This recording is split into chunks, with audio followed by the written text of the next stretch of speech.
Hi, this is Southern Belle 74, and this is the hot topic of the day: the tragic case of Fernando Largo. Native Americans and other vulnerable people battling addiction continue to be recruited and brought to Arizona. This is the case of 32-year-old Fernando Largo.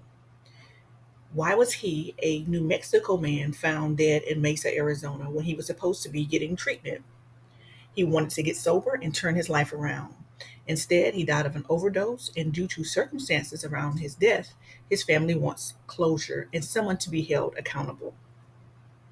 This past year, families have been searching for Native Americans in Arizona, where authorities say these indigenous people coming from New Mexico, Montana, the Dakotas, and even Alaska are being recruited to get this so called treatment at an addiction center in Mesa. This alleged scheme involves signing individuals up for Medicaid benefits and then defrauding the state for nearly $1 billion that are being charged to Arizona Health Care Costs Containment System, AHCCCS, Arizona's Medicaid agency for therapy services. In many cases, the victims are enticed with drugs and alcohol and are kept in so shady, sober living homes. This is according to the FBI. Now the state is cracking down on suspension and payments for over 200 providers who have been found to be involved in this Medicaid scam. You'll see a quick news clip to follow the story, and let me know how you feel about this sad and tragic case in the comment section. Thank you. My name is Southern Belle 74, and continue to tune into my channel as I give you news that you can use. Why was a New Mexico man found dead in Mesa when he was supposed to be getting treatment for addiction? Tonight on Fox 10 Investigates, another family impacted by this sober living housing crisis in Arizona. Native Americans and other vulnerable people battling addiction continue to be recruited and brought to the valley. Fox 10 investigator Justin Lum with more tonight on how loved ones are searching for answers. The case of 32-year-old Fernando Largo is a sad one. He wanted to get sober and turn his life around. Instead, he died of an overdose, and due to the circumstances around his death, his family wants someone held accountable. Miski Sotaro Yatsati has been a longtime advocate for missing members of the Navajo community. And this past year, families have been searching for Native Americans in Arizona, where authorities say indigenous people from New Mexico, Montana, the Dakotas, and Alaska are recruited to get so-called treatment for addiction. The alleged scheme involves signing individuals up for Medicaid benefits, as organizers have already defrauded the state for nearly $1 billion, charging Access, Arizona's Medicaid agency, for therapy services that are rarely provided. In many cases, victims are enticed with alcohol or drugs, kept in shady sober living homes, according to the FBI. Now the state is cracking down with suspensions of payments to more than 200 providers believed to be involved in Medicaid fraud. Miski says she warned her nephew, Fernando Largo, about predators, but he went missing out of Church Rock, New Mexico. And by March 7th, it was too late. Our minds are just scattered. You took a life from us. You took our relative from us. You had no right to do that.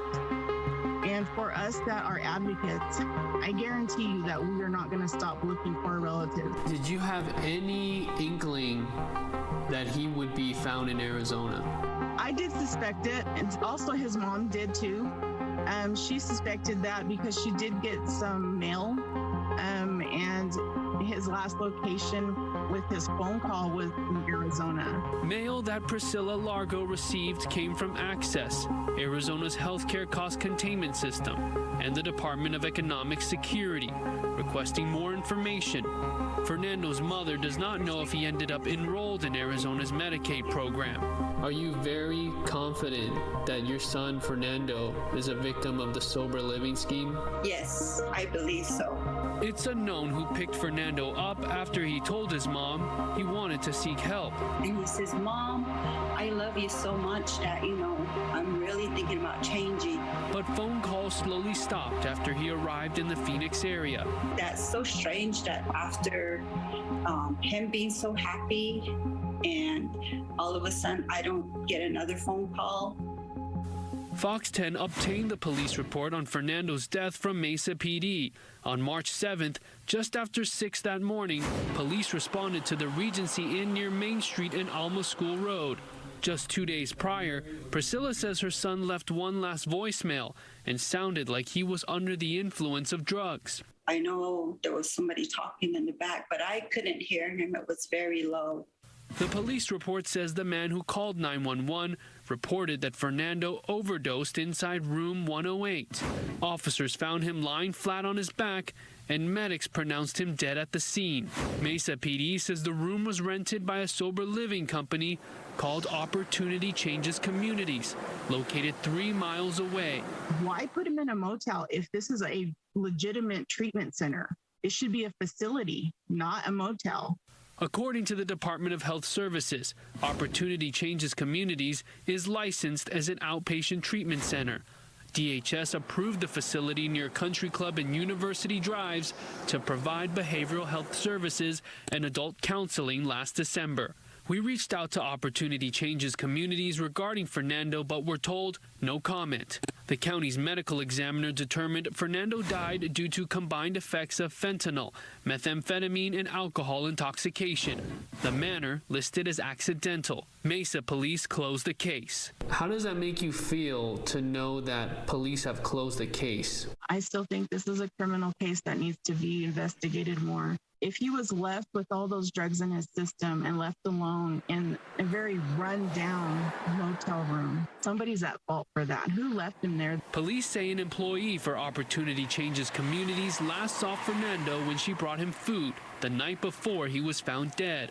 She told detectives Fernando was staying in the room by himself and appeared to be in good health. But closing the case is not enough for loved ones. It doesn't make sense.